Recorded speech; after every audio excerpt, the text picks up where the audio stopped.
Hi guys, welcome back to my channel Technology Inbuilt. So today is the fourth episode of our series Editing with DK. So today I'll be showing you how to blur the background of an image. So with that being said, do like this video, do comment, and don't forget to subscribe my channel for more amazing content like this. So now let's get started. So the first thing you have to do is open Snapseed, import the photo which you have to edit.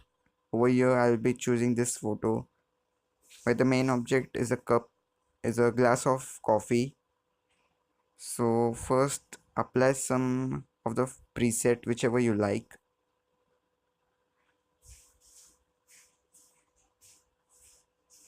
Okay, this looks good.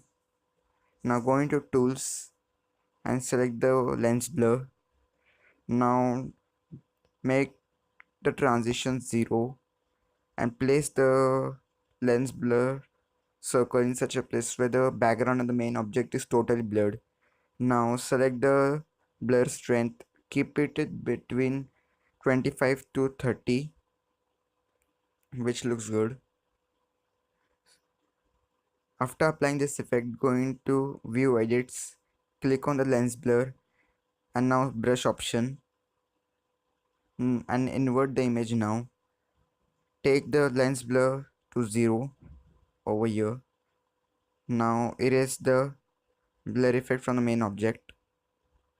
Start from the corners.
Now check the image by enabling the eye option and remove the red color from the main object.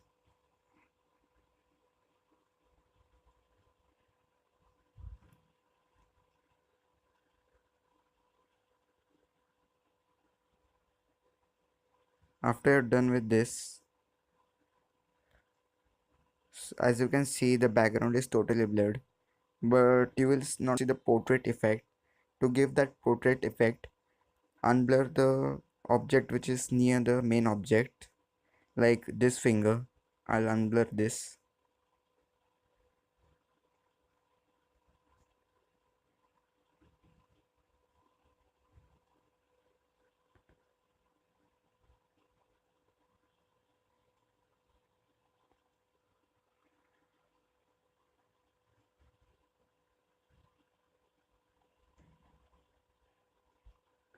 So as you can see, we have finally created a blur effect. Now apply this effect and now you can export this image. So guys, this was all for this video. I hope you like this video. To stay tuned with this series, do subscribe and turn the notification off of my channel. So see ya, bye bye, thank you.